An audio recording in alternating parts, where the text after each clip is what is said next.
Yan mga bayan, ito yung madadali ng ano ng NAIA 1 expansion.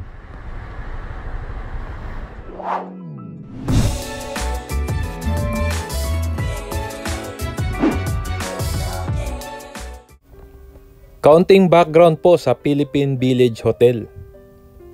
Philippine Village Hotel is an abandoned hotel located within the Nayong Pilipino Complex next door to Ninoy Aquino International Airport in Pasay City, Metro Manila, Philippines. Designed by national artist Juan Nakpil, it was hailed as the first airport hotel in the Philippines. A construction boom of hotels initiated and streamlined by the incumbent Philippine President Ferdinand Marcos Sr. took place in the 1970s in anticipation for the then upcoming hosting of the 1976 International Monetary Fund and the World Bank Summits in the Philippines. The Philippine Village Hotel was among those hotels and was built on a land owned by the Nayong Pilipino Foundation. The Philippine Village Hotel ceased operations in May 2001. A year later, the next door Nayong Pilipino Park was closed to make way for the expansion of the airport complex. Due to non-payment of taxes, the government sequestered the property in 2023.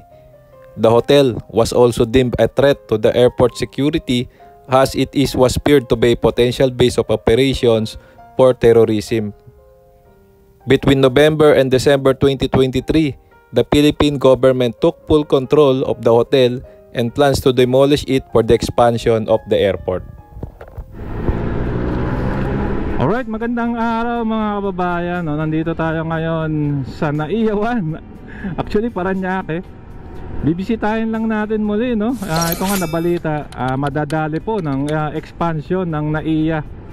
Itong sikat na sikat at talaga namang nostalgic na lugar to, no? Ng old Manila, mga babae, itong Nayong Pilipino.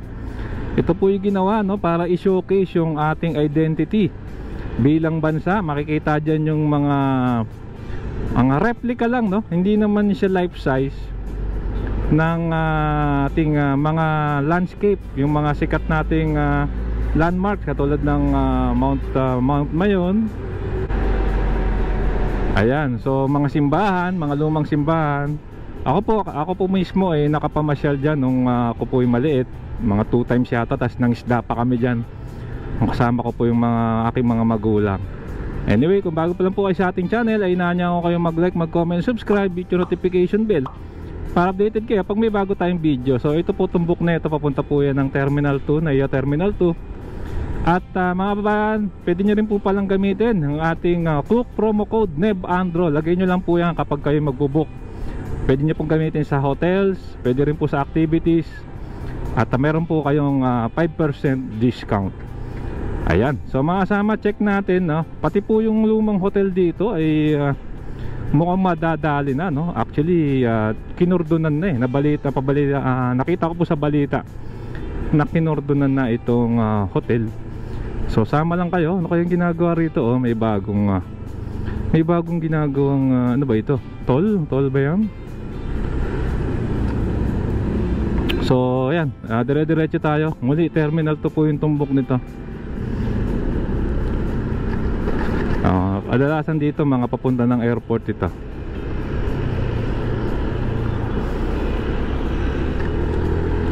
U-turn tayo.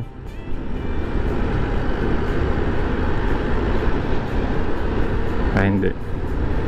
May rotonda rito mga bayan. Ito talaga, kakalimutan ko tayo. Ito po yung Nayong Pilipino. Pasok tayo saglit dyan, ikutin lang natin. Sa mga gustong ma-reminisce itong Nayong Pilipino bago siya mawala, ito po, ikutin natin siya.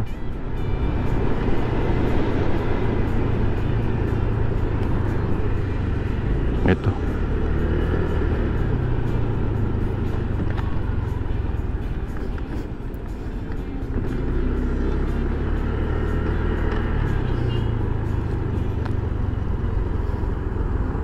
Pag hindi mo alam na may butas doon, dediretso ka sa car parking mga kababayan. Ayun yun yung lumang hotel So pasok tayo.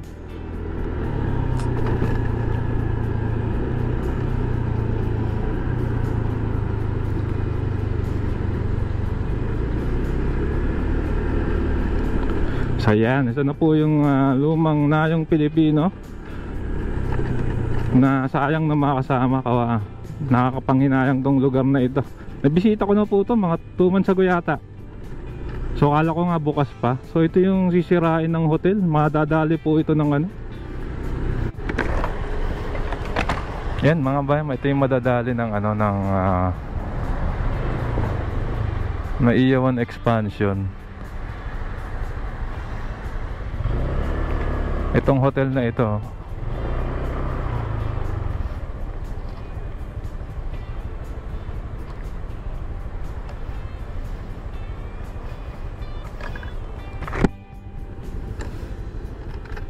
Ayan na, lumang hotel mga kababayan.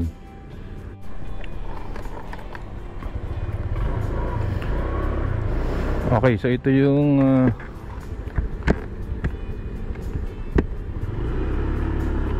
Philippine Village Hotel. Ayan, mukhang sayang tong gasali na to mga bayan. Lumang luma no. So mga kasama sa madadali yan. So ito yung Nayong Pilipino. Mukhang bawal nang pumasok.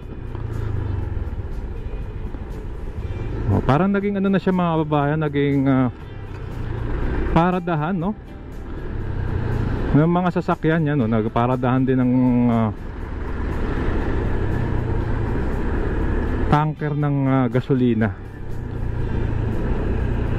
So ayan mga kababayan, maglalagay na ako ng info rito regarding dun sa plano po no ng San Miguel. Ang balita ko po kasi San Miguel yung may plano ng San Miguel po yung may plano no na talagang i-develop at mukhang madadali nga po itong Old Nayong Pilipino kasi meron ng Nayong Pilipino sa Clark, saka po itong Philippine Village Hotel.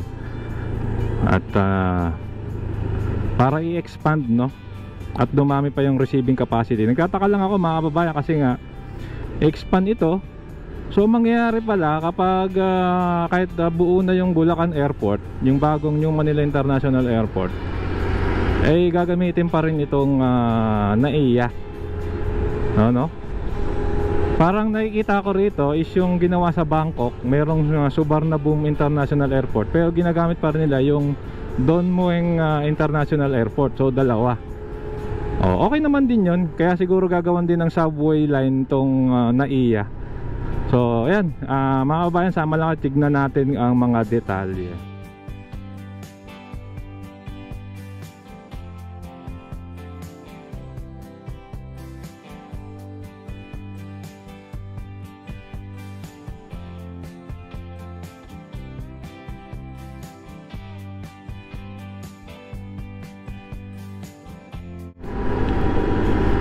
Okay, so ayan mga kababayan, yung mga detalye no regarding sa pwedeng, siguro ito na yung katapusan no nung Old Nayong Pilipino dito sa Parañaque mga kababayan. At sayang, sana nga actually okay naman yung nasa Clark, yun lang talagang medyo sadyain lang siya no. Hindi katulad kung yung ganong pasyalan ay nasa Metro Manila lang, eh madali pong puntahan sana ng lahat. Lalo na ngayon eh magkakaroon ng mga bagong train line no, lalo na tong LRT. Eh kayo mga bayan, ano masabi nyo? Ano po yung mga memories nyo regarding dyan sa Old Nayong Pilipino? At dyan, kung kayo po yung naka-check-in sa Philippine Village Hotel, ito mga bayan, mukhang talagang matagal nang abandonado to, itong hotel na ito no. Syempre mga bayan, hanggang dito na lang. Kung nagustuhan nyo tong video, ay nanya ako kayong mag-like, mag-comment, and subscribe, hit yung notification bell para updated kayo pag may bago tayong video. Maraming pong salamat. Keep safe at masakit. Sarap maglakbay. And see you po sa next vlog update mga kasama.